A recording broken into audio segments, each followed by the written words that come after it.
Hey guys, welcome back to the channel. I'm here on the San Juan Social Club cruise and we're going to do a series of interviews today, but today I'm with my new friend, Michael Ruge. We have some things in common and we're going to talk about it. The big one is solving for the housing crisis. You're doing it on your island in Canada, and we think about this kind of stuff every day on the island we love, Puerto Rico. So it's pretty cool that you can come from worlds apart, have similar mindsets, and then, figure out what are best practices, what's working for you, what's working for me. But you want to introduce yourself and then let's just have a conversation. Sure. Michael Ruge from affordableapartments.ca. Been doing real estate deals for 44 years, and about 5 years ago I started to really get good at it. I bet you were good at it a long time before that. Well, you make a lot of mistakes and then you learn, Yeah. right? And then you just keep filtering it down, right? Isn't that though the life of an entrepreneur? It's not that you're making mistakes, you're learning. Yeah. What is it? Edison did 1,000 ways not to make the light bulb until he did the light bulb. Something like that. Exactly. Every master was once a disaster. Exactly right. Exactly right. What have you learned over the last 5 years that have changed things for you? Well, we used to do everything, and now, that old 80-20 rule, I think it's more like the 90 or 95% rule. So now we only do what we seem to be good at. Like, we buy houses, assemble land where where the city wants an apartment to be, and then we do a joint venture with a big developer, somebody who has 50 or 200 staff and can go do a 50 or 250 million dollar apartment. I can't do an apartment like that. Right. But what we do is we put in our money. We have our friends and people that we know, they'll put in money. Yeah. Right?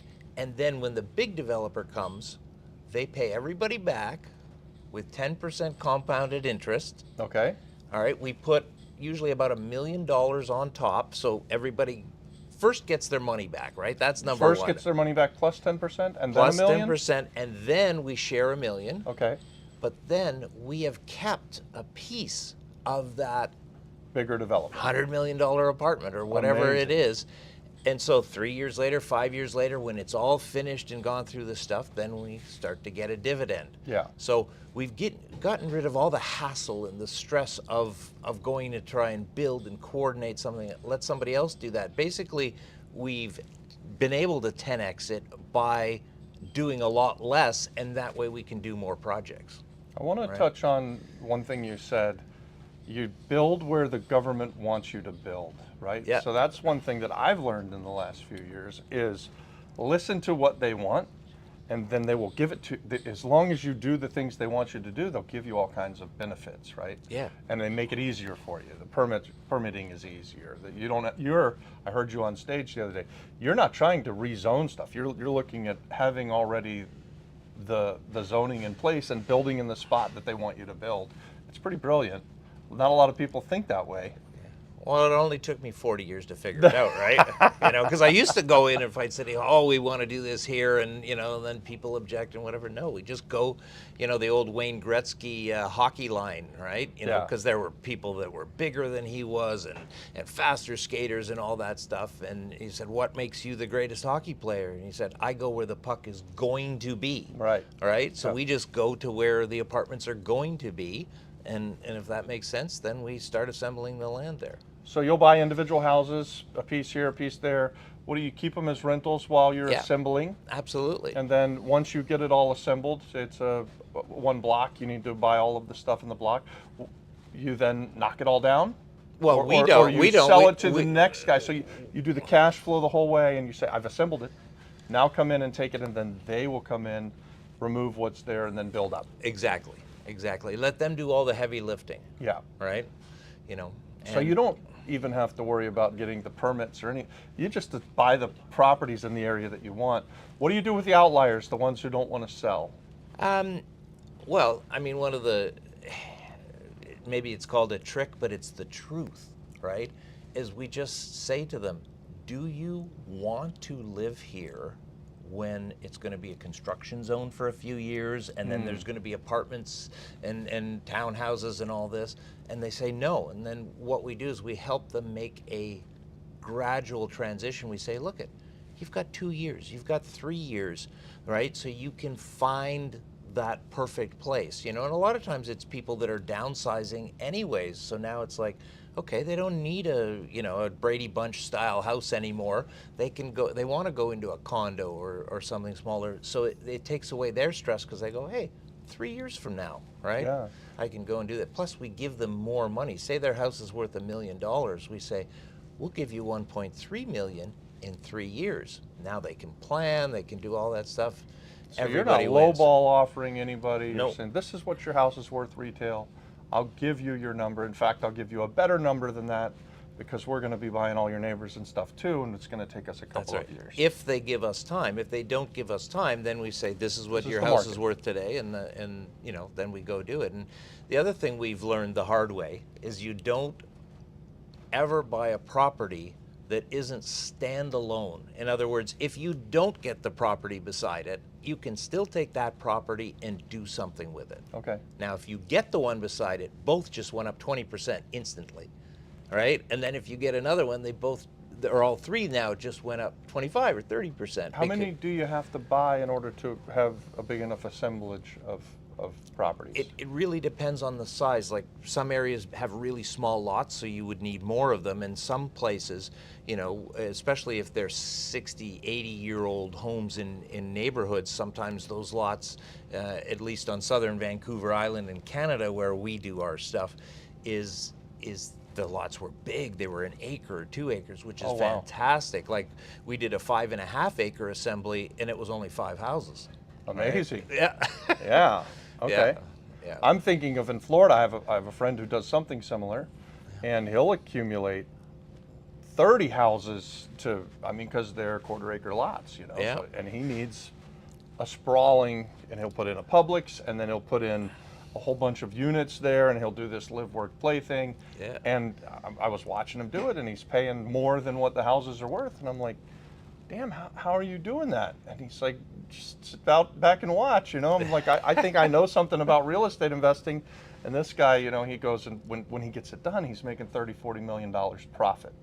And he paid everybody at or above what their house was worth. And then with the outliers, he might even give them another bonus if he thinks he needs them. Or the last one that's on the corner will just build over him, like you said, and they'll be like, oh, I should have sold to that guy for $1 million, and he didn't. Yeah. So. And where we are, there's a great example. There was, it wasn't us, but they bought 27 houses, and they had one person that said no. Yeah. Right? And that house still, you go look at it, there's Walmart on one side, there's Home Depot, there's Best Buy, and then there's this one house. How would you like to have that house? Well, too? exactly. And now, if they ever wanted to sell it now, it's all been planned around them, so they can't even have, commercial access in there. Yeah. So you point that out to do you want to be there? And they go, no. And, because, again, everybody has to win. I know a lot of developers, they right away kick the people out of the houses, even though it's going to take a year, 3 years, whatever. We leave everybody in, because where we are, we have a severe housing crisis. It's been 0% vacancy rate for over 5 years. Oh my goodness! Right? You have a wait list. Exactly. So we let people stay in the house, or other people we put in tenants. We say, look, you can only be here a year, right? You're going to get 2 months notice as we're getting closer to develop, and it just, again, everybody has to win all the way along. Right. Yeah. Do you ever have a buyback into, once you build the bigger thing, they can come back in at a good price, or is that what the next guy does with them, that you stay and you sell to the new developer and they can make those kind of arrangements? You offer it, and very rarely do people take it, because Okay. a lot of times they're at the retirement stage and they don't understand it, right? Or their lawyer and accountant don't understand it. They just, they want to just sell and Yep. go somewhere else. But if they ever want to stay in, it's way better for them. Just like, 30, 40 years ago, we could do a lot more vendor takebacks. Right, they were more open to it, but people are less open to it now, which I find really strange. Right. Right, with volatility in the world, in my opinion, multifamily is the only safe bet, right? It doesn't matter if it's a Republican or a Democrat in power, or a liberal or conservative. It doesn't matter, because in boom times, you're full for other reasons. Right. In recessions, you're full for other reasons, Yes. right? So, And it does seem municipalities are going towards this multifamily as a way to solve for the housing. They are having you build Absolutely. more in a smaller space, and they're giving up on parking and trying to have public transport and stuff like that. Are you sure you haven't visited where we are? Because you sound exactly like our municipality. They say if you wanted to get a single family subdivision going now, don't even. I tell Really people, hard. don't even bother. Yeah. They are against urban sprawl, right? Which makes sense. But I mean, to give you an idea, on our last two projects, we had 100% of the councillors vote for it. Even the anti-development councillors, right, voted for it because it makes sense, right? Amazing. Everybody wins. It's walkable to things. You know, How many of them have you done now? we've got 888 units done in the way I've explained the joint Okay. venture there, Right. right? Yep. Because again, it evolved, right? A lot of times it was one or two people in partnerships, right? But joint ventures are much better. And we only do loans with people, right? So people only put in loans. Then they get their loan back and they get an equity gift, a kicker, right? Okay. Who wants to get a gift on your loan? I've lent money to people. No one's ever given me a gift at the end of it. Yeah. They pay me back. I'm grateful. I know. But Make a here's nice interest rate. Here's but- a strange part of that. We offer that to everybody, and about 75% of the hard money lenders, the private unique banks that we use, because we can't Yeah. use the big banks, they don't get it, right? They say no, 75% no, say no, right? So basically, we give people 10%, compounded annually. So number one, like Roy Rogers said, number one is the return of your money. Right. Number two is the return on your money. And then the dividend that we share out afterwards goes to your kids, your grandkids, or whatever. That's long-term generational wealth thinking, right? So you have to make money on every project, otherwise it's not sustainable, right? But then the long-term stuff is different. So we've got right now, to get back to your question, is we've got over 2,000 units under development. So in other words, we've bought some of the land, we've optioned some of the land. They're building a $1.6 billion super hospital in our neighborhood, or the neighborhood where we're doing. So we've been buying land between a lake and it's from the lake we have land, and the furthest we are is 2 blocks from this new hospital. So it's going to be a master plan community, and we've got 30 acres so far. We don't know if we're going to get the other 11 we want, but it doesn't matter. We'll have here and here. If we get the ones in between, then it'll be that much better. That's a project now. Yeah, that's a legacy project. That is a right? legacy project, that's Yeah. for sure. So how can I or anyone who's watching this become a lender of yours and get the gift at the end of it? And I think if I heard it right, there's also an equity play at the end of it. So it's a 10% interest. You share in the $1 million Right. upcharge or more maybe, and then you keep a piece of the bigger development with the new buyer. Correct. How do we do that with you? You email Michael at affordableapartments.ca. So that's at apartments with an S and .ca, not .com. Yeah, We've had people contact, I couldn't get you. It's because they're doing the .com. Yeah, exactly. Don't do the .com, do the CA. So what are some questions that I would have as an investor who might want to come and join you? Just thinking, I'm assuming your 10% is at the end. You're not paying a monthly dividend? Correct. It's compounded, right? Yep. So if it's a 2-year deal, which is about the shortest that we can do it in, and every deal is different. That's one thing, is this apartment is one deal, and then this apartment is another deal. Right. So it's easy to keep track of there. So 3 to 5 years is a normal number, right? Okay. To think about, and then 2 or 3 years after that, because we've sold to the big developers, so you get all your money back with the interest, and then you wait, and then the dividend comes. So if we've got 20% of that project, you could own 1%, 2%, 5%. And have no money in it, and have Of a- already made a big return. Exactly, of a $200 million apartment building. All right. And then you're going to already have the next one for me to go into. If you want to, I'm, absolutely. I'm assuming. Right? That's right. There's always Yeah. going to be a next one. Yeah, yeah, yeah. I'm never going to stop. I love this, right? It's Yeah. it's not work. It's passion. It's fun, and you're doing good at the same time. So it's wonderful. That's the same way I feel, guys. If you become a real estate investor, you've been doing it a little longer than me, I literally jump out of bed every day thinking about what am I going to be able to do today? How am I going to be able to find the next really fun project to do and help people? And that's the life that you can get from becoming a real estate investor. And it might start with coming and be a lender in Canada on an accumulation play until a bigger development happens. Exactly. It's what your parents or your grandparents told you. Don't put all your eggs in one basket. I Right. mean, we're here looking at Puerto Rico because I think Puerto Rico's fantastic, Yeah. right? All the stuff I've read, all the stuff I've watched on your videos, which are fantastic. You watch the Thank you. videos? Absolutely. Thank you. Absolutely. And I'm going, this place is like entrepreneurs nirvana, right? So we have most of our eggs in southern Vancouver Island, Canada, the only place some years it doesn't snow. It doesn't get cold, it doesn't get hot. We have 11% is where our corporate tax starts. Not as good as 4, Yeah. but it's pretty good, right? And it's in a different country. How does that work for U.S.-based people?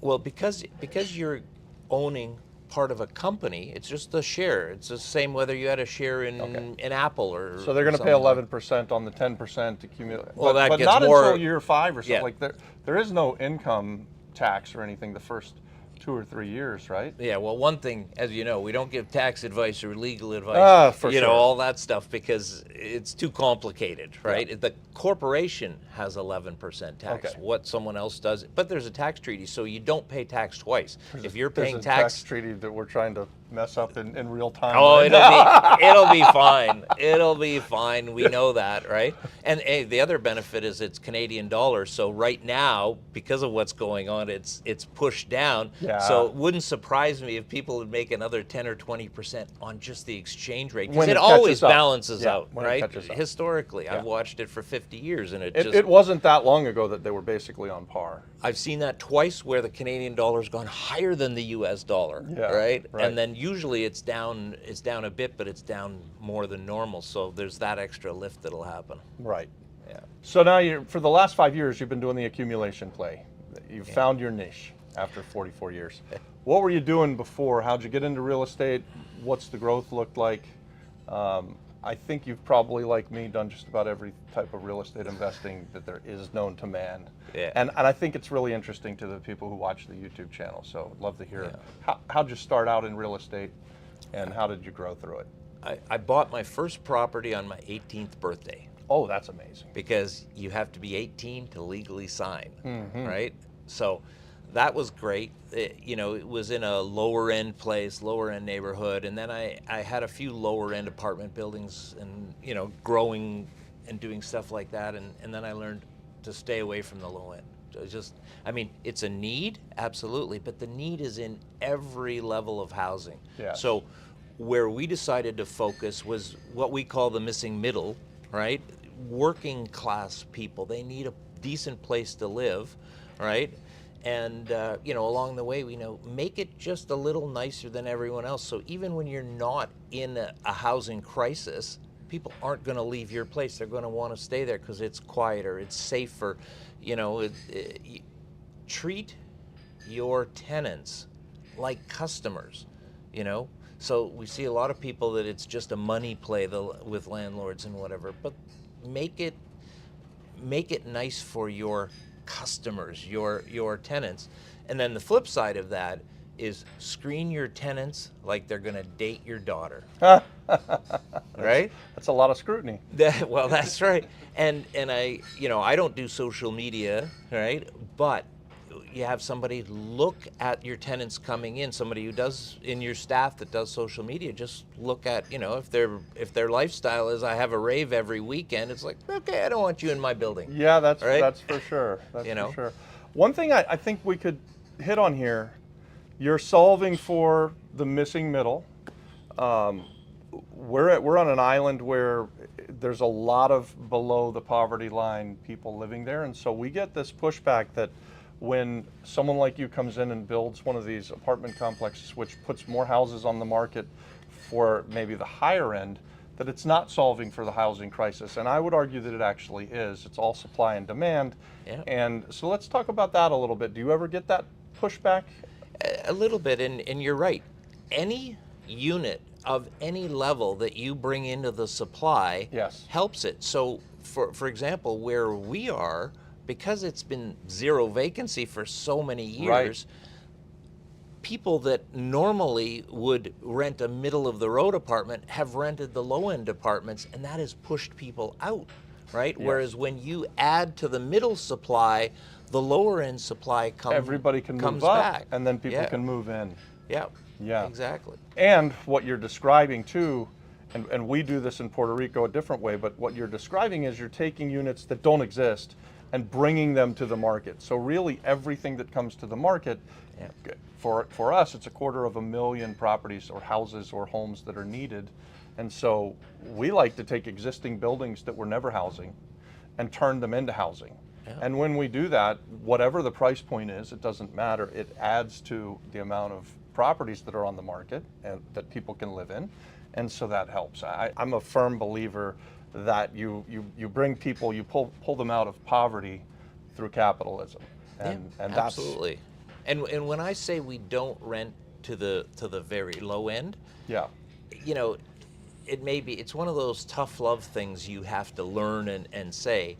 If someone is on government assistance, we don't rent to them. Yeah. Because it's where the 80-20 rule goes against you, the amount of hassles. We find that even if somebody has a minimum wage job, right, the mentality is already better there. They deserve a better place to live.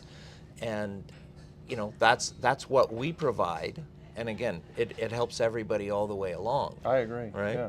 And this has been the best time in 44 years that I've known. First time we've got the federal government and the provincial, or in your case, the state government, and the local governments understanding and pushing towards helping.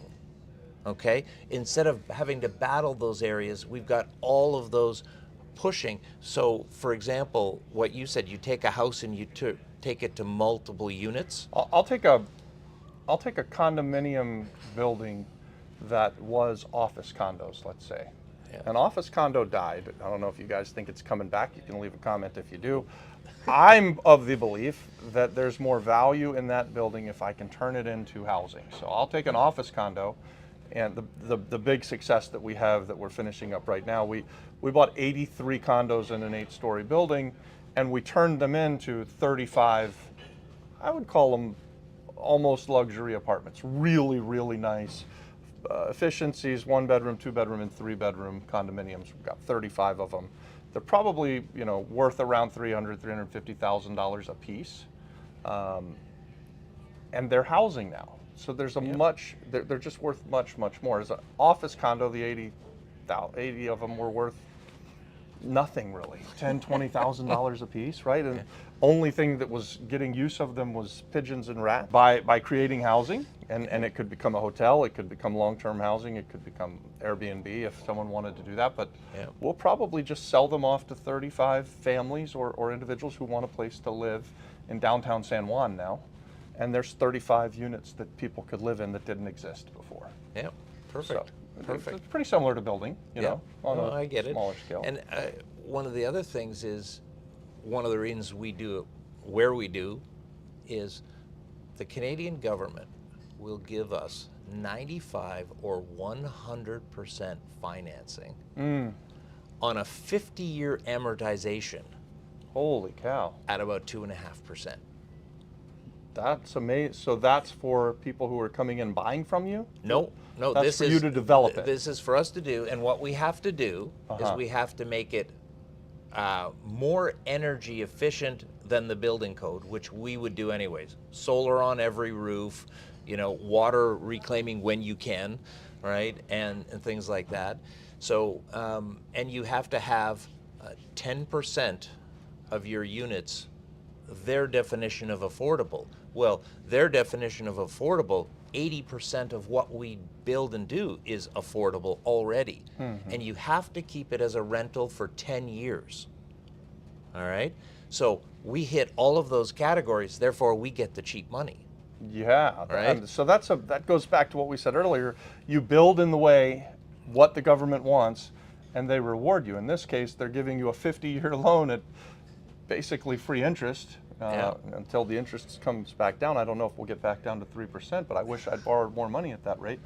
So that's amazing. I mean, that's, and then I think that you said from stage the other day that you set it up as a condominium going in, so that at the end of 10 years you can sell the individual units and you don't have to go through the apartment to condo conversion at the end. You want to talk about why? And every developer, whether you're brand new in the game or doing it, you should register everything as a condo.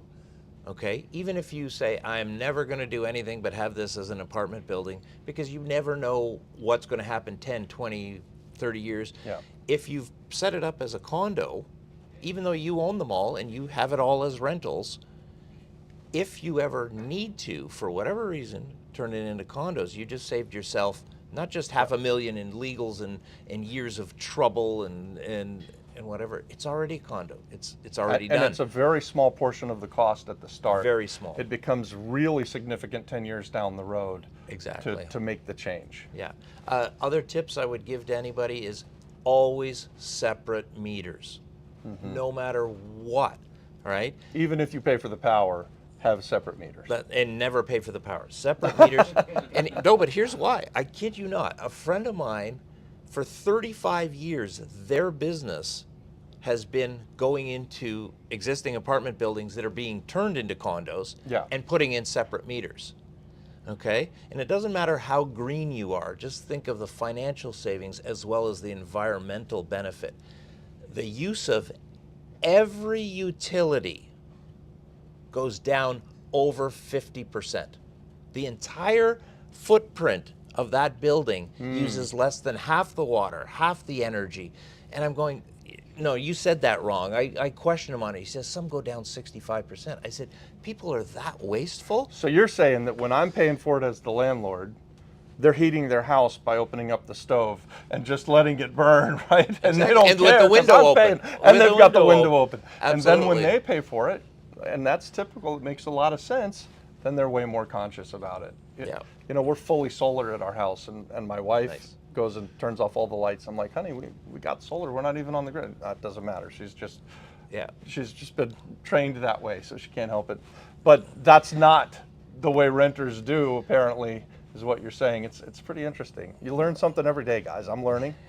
So one of the projects that I'm passionate about is we're doing 400 suites. And we're doing them as suites for a few reasons, but we're doing them as a 10-year rent to own. Okay. Right? So we just got the approval that we can do this, right? You've seen rent to owns. Sure. Right? I love rent to own. Yeah. I buy and sell that way. Yeah. Either.